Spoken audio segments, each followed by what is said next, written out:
Well, she had the idea long before it was, it was cool or interesting or people were really talking about it. She had it almost 4.5 years ago now, and she really pushed it along all the way through. And, I think it all started with her playing Harley Quinn in the first place, right? We wouldn't also be here if it weren't for Suicide Squad and for the way that she interpreted the character.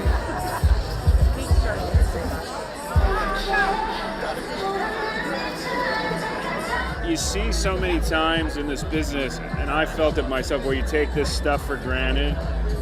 And Margot never had that, She always she was on set, kicking ass, working hard, questioning, getting it better and better and better on each take, never complaining, always looking around and going like, this is awesome. Now we know we're very excited for you tonight. So whatever picture you share, whether it's Facebook, Twitter, Instagram, make sure you use that hashtag #BirdsReprise. Catch up with us.